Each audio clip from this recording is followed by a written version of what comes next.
Здраво! Добредојдовте на новата епизода на мојот подкаст, каде што зборуваме за лична трансформација и теми кои што се поврзани со личниот раст и развој, психологијата, психотерапијата, коучингот. Денес некако многу размислував што е кое што сакам да ви го споделам и како се ближи крајот на годината, а јас некако си зададов и себе си еден предизвик дека последниот месец од годината ќе снимам најмногу, ќе ви дадам најмногу, затоа што знам дека токму овој месец е освестувачки месец за многу од вас и од нас, нормално, кои што почнуваме да се мотивираме, да работиме на себе, да се менуваме, и затоа некако размислував што е она кое што мене лично многу ми го променило животот, особено во процесот на подигнување на квалитетот на животот, менување на стандардот на моето живење и секако подобрување на задоволството, односно зголемување на задоволството кое што го имам. И така некако стигнав до нешто што е клучно, можам да кажам дека го стекнав, не дека не сум го имала како дете, но нормално во моето детство се уште сум од таа генерација каде што имавме многу, конзумиравме многу, меѓутоа сега, откако станав мајка, нешто кое што почнав многу да го практикувам и кое што го променив, е токму минималистичкото живење. Мислам дека претходно не е дека не сум го имала премногу, затоа што никогаш како девојче немав премногу облека, премногу накид, премногу шминка или било што. Често знаев да се користам со работи од сестрите, бидејќи сум најмала сестра. Меѓутоа, сепак имав многу повеќе од тоа што го имам сега во однос на поседување на некои работи и ситници кои што не ми служеле. Не сум сигурна од каде точно почнав, но мислам дека тоа беше еден процес кога станав мајка, кога се селев, некако цел тој период кога сваќаш дека не можеш баш се да си земеш, дека баш се и не ти треба, кога почнуваш да се пакуваш и од едно место во друго место и така натаму, и некако во цел тој период се запрашав што е некој што мене навистина ми треба и ми служи, или дури некако понекогаш знаев да одам во еден екстрем и да се запрашам, добро, ако има сега земјотрес или не знам, нешто ако се случи, што е некој што јас ќе го земам, кој што најмногу ќе ми треба. Јас одев во некој такво сценарио, чисто за тоа што местата каде што одев немаа доволно плакари, па поткирија, па некако некој процес на менување на животот кој што се случувал во тој период кога бев таа замажена, и е нешто кое што и подоцна, меѓутоа и денес се уште го практикувам. Знам некогаш да се заборавам и да се приплам со работи, најчесто тоа се подароци, не е нешто кое што го купувам, меѓутоа е нешто кое што многу ми е важно да го донесам, и во оваа епизода сакам да зборувам како всушност минимализмот е начин на поставување на граници. Знаете дека сакам да зборувам за границите, знаете дека имам програма Асертивна кој што почнува по 4 пат во јануари, и сите кои што сакате да научите да поставувате граници, да го подигнете стандардот на живењето, да исполните големи соништа, да некако многу работите на себе, слободно ве повикувам да се пријавите на програма Асертивна кој што по 4 пат ќе биде ќе го лансирам, меѓутоа овој пат 4-тиот пат е тотално нов програм од она што почна, затоа што во меѓувреме јас порасна, во меѓувреме 130 жени го помина, над 130 жени го помина, го тестирав, видов што е нешто недостасува, видов што е оно кое што е многу важно, ги најдов сите мани, сите предности на програмот, и сега некако со една голема возбуда го најавувам дека ќе биде тука, меѓутоа оно кое што сакам јас да продолжам да го правам, а тоа е овој подкаст и секако да зборувам на оние теми кои што мене ми се важни. Сега, прво да го разбереме минимализмот. Минимализмот е на некој начин филозофија на живење, и тоа е нешто кое што вели да се фокусираме на квалитетот, а не на квантитетот. Односно, да не гледаме да имаме што повеќе, туку да она што го имаме ни носи голем квалитет, едно вредно. Како што викаат, едно, а вредно. И затоа ова е некое свесно живење, каде што ние со намера размислуваме пред било што да земеме во нашиот живот, било дали тоа е купување на материјално нешто или создавање на некоја врска, релација која што не е материјална, меѓутоа исто така е нешто кое што ја одзема нашата енергија. Сега, зошто се ова граници? Всушност минимализмот е првиот чекор кој што многу не поддржува да поставиме лични граници. Зошто? Затоа што кога ние влегуваме и почнуваме да учиме една нова филозофија на живење, па ајде сега ќе стана минималист, па дај да видам што е оно што ми треба, што е оно што не ми треба, па не знам, еве да речеме, најубавото место каде што жена може да почне, тоа е плакарот. Што е оно што можам да го донирам, што е оно што треба да го фрлам. Јас не го фрлам, често го користам како крпа за бришење прашина, меѓутоа, нели тоа е дел од минимализмот да се искористуваат максимално работите кои што ги имаме и меѓутоа што е оно што сакам да го сочувам, што е оно што сакам да го подарам на крајот на денот, не мора да е секогаш донација, некои работи може некоја наша блиска личност да ги искористи. Што се случува во тој момент? Во тој момент ние всушност почнуваме да учиме да поставиме лична граница, односно да си ги разбираме нашите лимити и доаѓаме во еден момент кога се запрашуваме себе си која сум јас, што е оно што ми е потребно, што е оно што го сакам, што е оно што ми служи, што е оно што добро ми стои, што е оно што, не знам, би сакала да го живеам и да го имам во иднина, што е оно кое што најмногу го користам. И сето тоа е всушност едно спознавање на себе си и бара од нас добро спознавање на себе си за да можеме да поставиме лични граници на работи на кои што им кажуваме не и работи на кои што им кажуваме да. И затоа ова е многу интересно, бидејќи всушност минимализмот е многу блиску поврзан со границите и не насочува кон тоа да носиме некои избори и не само за материјалните работи, туку и за конекциите и релациите кои што ги градиме и ги имаме. Која релација за мене е плодна,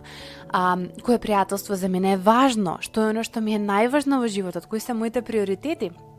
И сето тоа е нешто кое што не повикува на присутност,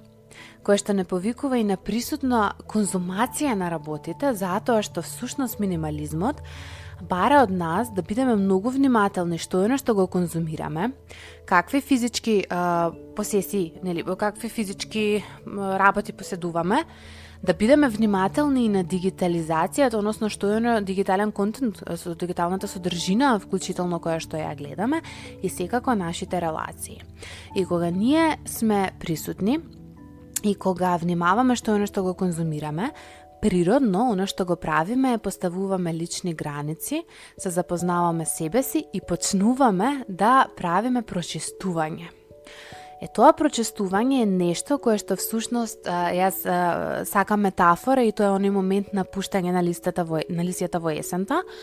Меѓутоа тоа може да биде и пуштање на сувите лисја во пролетта и во летото кога цветаме, за да може да никнат нови и убави. Ако ние не пуштаме, ако ние не се научиме на процесот на пуштање, ние не можеме да донесеме нешто ново.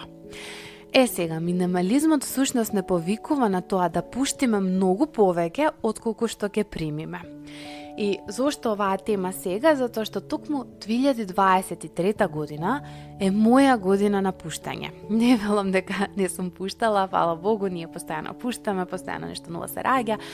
Меѓутоа, оваа година многу свесно пуштав работи кои што се психички. И тука сватив дека дури и психичкото пуштање на работите дојде автоматски после 7-8 години, ајде при клас 7, може би, најглавни 7 од кога почнав да практикувам посвесно минимализам. Значи, после 7 години физичко практикување минимализам, јас конечно дојдов во една позиција да почнам минимализмот буквално да го чувствувам и со моите психички процеси, кои што секако не беше така преку ноќ, значи тоа бара многу работа, многу пишување, меѓутоа секако бара и некоја околност животна. Значи, во мојот случај, животот оваа година ме донесе така како што ќе имав многу завршетоци, многу пуштања, многу работи кои што не ми служат, многу преиспитување на работите кои што се во мене и секако пуштив многу забрани, многу работи кои што не ми служеа, И нормално си дадов себе си многу нови дозволи кои што ми служеа и најдов некако простор, односно време како тоа да го направам. И затоа сакам некако да го споделам, затоа што всушност после одреден период намалено конзумирање на физички работи, јас успеав истото да го пресликам и на психата. Секогаш зборувам за холизам и она кое што сакам да ви го споделам е дека многу често хаосот во нашата глава знае да се манифестира надвор, а исто така доколку е полесно, а на многу личности ме полесно, хаосот да почнете да го чистите токму од оној физички хаос. Зошто од физичкиот хаос? Токму затоа што несвесно, кога фрламе, донираме, отстрануваме, како сакате наречете го, ние мораме да бидеме во склад со нас и да видиме што ми служи, а што не. Значи, тоа е процес кој што ние не можеме да го раскинеме од нашата психа. Значи, кога одите и барате, не знам, капсула, плакар да направите, каде што имате одредена гардероба, која што едно со друго одговара, каде што можете со 10 на 15 парчиња да имате многу различни комбинации. Тие што се интересирате можете да гуглате, чисто да видите како изгледа овој процес, многу интересен, многу е убав, многу е практичен. И нешто што е одлично за мајки, чисто за да не размислувате што да влечете од саба или некако да имате веќе готови некои комбинации.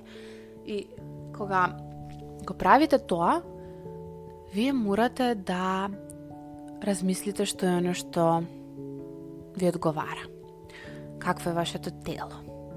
Па не знам, може да почне тоа процесот на окей, имам вишок килограм или не, немам вишок, им супер изгледам или и тука треба малку да го направам ова или она или што е оно што чини, што е оно што не чини, или почнуваме некако прво физички да се гледаме, да се прифаќаме, да размислуваме кои сме, што сме, па потоа размислуваме кои бои ми одговараат,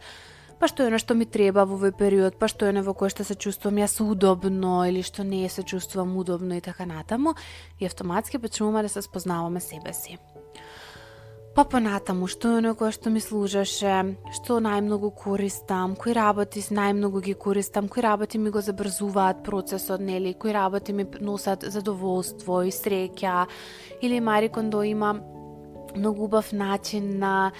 како да знаеш што да задржиш кога ќе го погледнеш парчето облека или некој материјален посет, да прашаш дали ова ми носи радост. И ако мене ми носи радост, јас ќе го задржам. И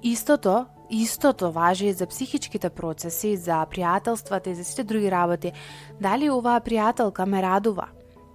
Дали се чувствувам радосно, пријатно во оваа релација? Дали оваа мисла што ја имам, што ми се појавува толку време наназад, ме радува или ме вознемирува? Па дај да ја тргнам, дај да видам што е тоа што ме вознемирува. Може е реално, може е вистина, може има нешто што сака да ми каже и така натаму. Може не е вистина, ако не е вистина да ја донирам на друг, да ја фрлам, да ја уништам, буквално значи некаде да ја ставам назад. И тоа е еден процес кој што дефинитивно на многумина може да им помогне, така што кога ќе го расчистиме плакарот, кога ќе видиме кои сме ние, што ни одговара, што е добро, што не радува, што е оно што ни служи, полека почнуваме да се ослободуваме и да си оставаме простор. Прво,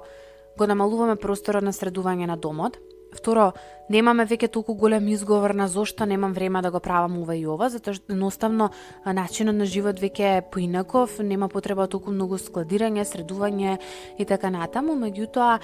се учиме и да имаме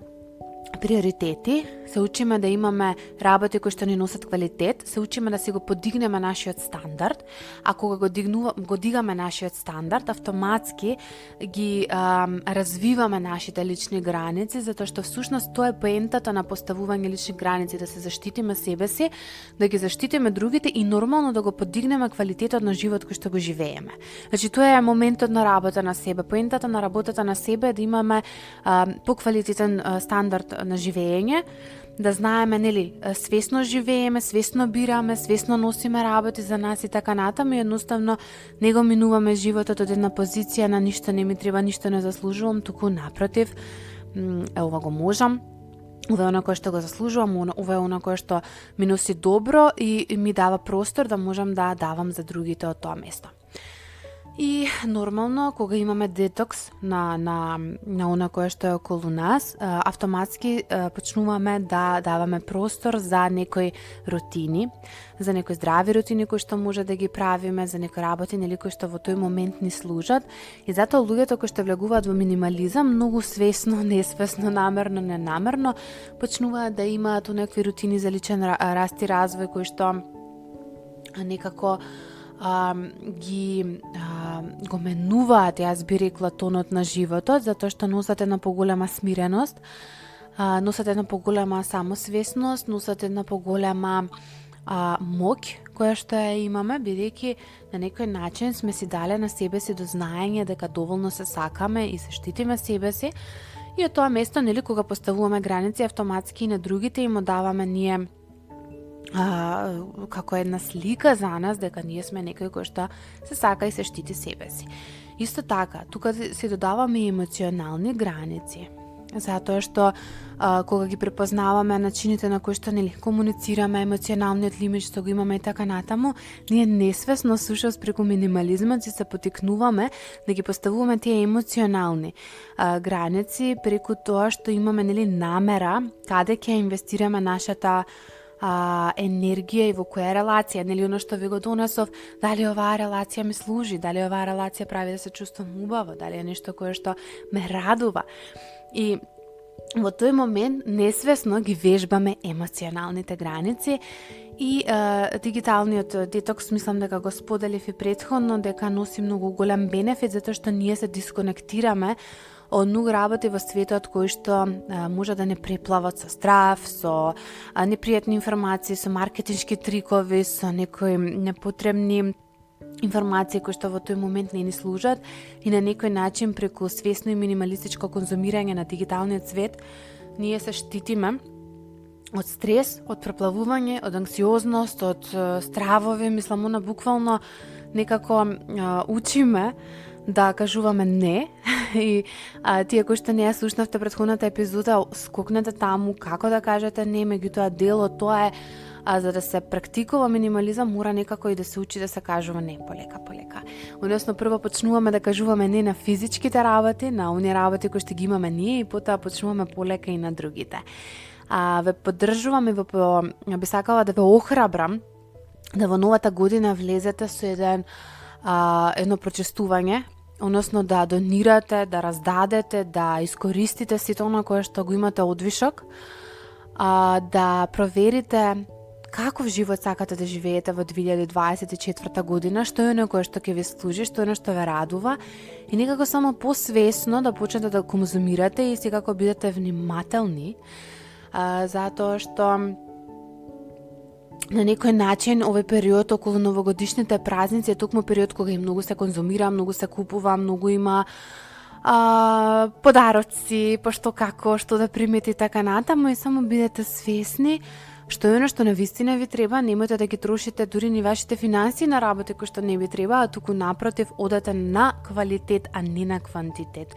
Значи, порано во Југославија имала една поговорка, ако не знаеш шта е добро, питај шта е скупо, и не мора да значи дека ова е вистина. Јас би рекла, ако не знаете што е добро, некако прво проверете со себе што е оно што ви носи радост, што е оно што ве радува, што е оно што ви прави задоволство, и да не заборавите дека минимализмот не значи лишење од оние мали задоволства и работи кои што ви служат. Односно, минимализмот значи дека можеби ќе имате некои работи кои што ќе ги имате вишок, значи кои што ќе ги имате повеќе од тоа што ви е потребно, меѓутоа истите доколку ви носат радост, тогаш тоа е во склад со вас. Значи, минимализмот не е дека вие ќе имате една вилјушка дома и еден нож и нема да имате друго, туку дека ќе користите оноку колку што ви е потребно, дека нема да се преоптоварувате, да се преплавувате со работи, дека нема да трошите финансиски средства и енергија на работи кои што не ви служат, за да може да ви остане енергија за оние работи кои што се важни. Зошто кажав дека ова е нешто што морав да го направам во мајчинството, затоа што прво немав место, а второ затоа што и нема време, бидејќи нормално веќе морав да се грижам за некој друг. И мислам дека да можам да го вратам времето, би живеела уште по-минималистички од тоа што живеев на почетокот, и сега некако сум во период кога повторно гледам во минимализмот и што е оно што можам уште да го истиснам или да го оттргнам или да го пуштам, меѓутоа тоа не значи дека нема да воведам ново. Туку новото не секогаш мора да биде материјално, новото може да биде на некој друг, нешто друго. Еве, например, кога јас го тргам хаосот или кога јас почнам да имам минимално конзумирање на социјални мрежи, јас давам простор за читање книги. Јас давам простор за некој нов програм. Ете, во моментов сум активна на 2 различни програми и ќе ви нема да ве лажам, за Black Friday си купив уште неколку интересни курсеви, кои што не е важно да имам буквално доживотен акцес и можам кога сакам да ги дослушам, меѓутоа се нешто кој што сакам да го слушам, нешто кој што сакам да го учам, кој што е онлайн. Многу често некако влегувам во такви онлайн, меѓутоа имам 2 програми кои што се тековни, каде што морам да бидам баш некако и активна, и доколку јас не пуштав многу работи, јас не можам да создадам време за овие нови работи. И че само сакам да ве поддржам, да ве поттикнам, да влезете во новата година со една нова енергија, прочистени, со една свесност кој сте вие и со исто така со свесност дека токму минимализмот е начин на поставување на граници, така што почнувате од границите надвор, во вашиот дом, во вашето обкружување, во вашето гардеробер, од она како изгледате и полека почнувате да ги учите и оние другите. Почнете од онаме од каде што ви е полесно, имајте прекрасен остаток од денот и се слушаме во наредната епизода.